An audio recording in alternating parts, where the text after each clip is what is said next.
আজ রবিবার 19শে বৈশাখ 2026 সালের 3রা মে, ধনুরাশি, ধনুলগ্ন, স্যাজিটেরিয়াস সাইন জাতক জাতিকাদের আজকের দিনটি কিন্তু মিশ্র প্রকৃতির অতিবাহিত হবে।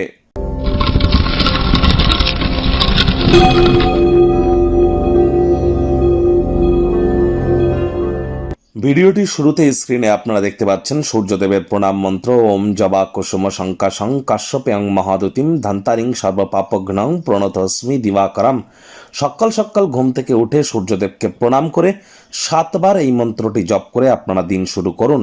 যারা এই মন্ত্রটি মুখস্থ করতে পারবেন না, তারা সূর্যদেবের বীজ মন্ত্র অথবা একাক্ষরী বীজ মন্ত্র ওম ঘৃণী সূর্যায় নমঃ এটিও কিন্তু আপনারা জপ করতে পারেন 7বার। অথবা যাদের জন্মছকে সূর্য দুর্বল অবস্থানে আছে, বুঝবেন কি করে? যাদের মধ্যে leadership qualities, management skill, confidence বা ভাইটামিন এর মধ্যে কোনো ঘাটতি আছে, তাহলে বুঝতে হবে আপনাদের সূর্য গ্রহের দুর্বলতা আছে। তাহলে অবশ্যই আপনারা বাড়ির পূর্ব দিকের দেওয়ালে, অর্থাৎ বাড়ির ইস্টার্ন সাইডের কোনো ওয়ালে আজ রবিবার দিন আপনার সূর্যদেবের 7টি ঘোড়া, 7 হর্সেস অফ সান এর একটি ছবি আপনারা রাখতে পারেন। অথবা সূর্য যন্ত্র অর্থাৎ সূর্যা যন্ত্রাম এটিও কিন্তু আপনারা ইনস্টল করতে পারেন, আর এটি তামার হলে খুব বেটার হয়। অথবা তামার একটি আংটি, কোনো জেমস্টোন ছাড়া, শিকড় বাকড়, তাবিজ কবচ, মাদুলি পাথর এসব পরে কোনো লাভ হবে না। অনলি একটি তামার আংটি আপনারা কিন্তু রিং ফিঙ্গারে পরতেই পারেন, অর্থাৎ সূর্যের আঙুলে কিন্তু আপনারা পরিধান করতেই পারেন। আজ পিতার খুব সেবা শুশ্রূষা করুন, পিতাই কিন্তু সূর্য। তাহলে সরকারি চাকরি প্রাপ্তিতে বা সরকারি চাকরিজীবী যারা তাদের প্রমোশন পদোন্নতিতে, রাজনীতিবিদ যারা তাদের ব্যক্তিগত ক্ষেত্রে উন্নতিতে, আপনার নেতৃত্ব দেওয়ার ক্ষমতা, সব কিছু সামলানোর ক্ষমতা, আপনার উৎসাহ, আপনার সাহস, আপনার সম্মান এসবই কিন্তু বৃদ্ধি করতে আপনারা সক্ষম হবেন। আজ ভুলেও আপনারা ব্ল্যাক বা ব্লু কালারের ড্রেস যেন পরিধান করবেন না। ভাগ্যমিটার আজ আপনাদের বলছে 6.5 আউট অফ 10। ভাগ্য আপনাদের অনুকূলেই থাকবে। পরিবার, কর্ম, স্বাস্থ্য এই কয়েকটি ব্যাপারে আপনাদেরকে একটু সাবধানতা অবলম্বন করেই চলতে হবে।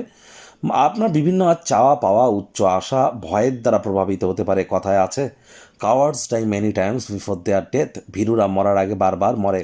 একবার তো মরতেই হবে, তাহলে এত ভয় পাওয়ার কী আছে? সাহসিকতার সাথে এগিয়ে যান, জয় আপনারই হবে।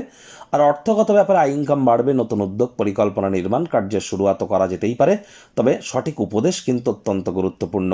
আজ কাছের কোনো মানুষজন, পুরনো দিনের কোনো বন্ধুবান্ধব আপনার কাছে টাকা পয়সা ধার চাইতেই পারে। তাদেরকে সহযোগিতা করতে গেলে আর্থিক অবস্থা আরও দুর্বল হতে পারে। নতুন উদ্যোগ, পরিকল্পনা, নির্মাণ কার্যকে আজ পিছিয়ে দিন। চাকরিজীবীদের অফিসে কম কথা বলে কাজ বেশি করুন। মনের থেকে মস্তিষ্ককে বেশি দাম দিন। কোনো প্রকার অফিস পলিটিক্স বা গসিপিংয়ের অংশ যেন হবেন না।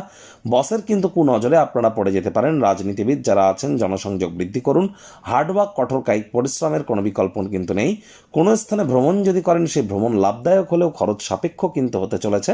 শিক্ষার্থী বিদ্যার্থীরা যে কোনো প্রকার পরীক্ষা প্রতিযোগিতায় সফলতা প্রাপ্তি করবেন। উচ্চশিক্ষার জন্য যারা বিদেশ যাত্রার কথা ভাবছিলেন, ভাগ্যদেবীও আজ আপনাদের পক্ষেই আছেন। সন্তান সন্ততি থেকে থাকলে তারাও তাদের কৃতিত্বের দ্বারা আপনাদেরকে গর্বিত অনুভব করাবে। হাউস ওয়াইফদের জন্য দিনটি এক প্রকার বেশ। প্রেমিক প্রেমিকা, স্বামী স্ত্রী দিনটিকে যতটা সম্ভব রোম্যান্টিক করে তোলা যায়, সেই প্রচেষ্টাই তো আপনাদের জারি রাখা উচিত। অবিবাহিতদের বিবাহের যোগ পরিলক্ষিত হচ্ছে। যারা প্রেমে পড়েননি তাদের জীবনে স্বপ্নের নারী বা পুরুষের আগমন আজ কিন্তু হতেই পারে। একটু প্রচেষ্টা আপনাদেরকেও করতে হবে। শত্রুপক্ষ, বিরোধী পক্ষ একটু হলেও শক্তিশালী থাকছে। পরিবার পরিজনদের উপর জোর করে নিজের মতামতকে যেন জাহির করতে যাবেন না। পরিবারের প্রয়োজনীয়তার সাথে নিজেকে খাপ খাইয়ে নেওয়ার চেষ্টা করুন। অবসরকালীন সময়ে মন্দির, মসজিদ, গুরুদ্বারা ভ্রমণ করুন।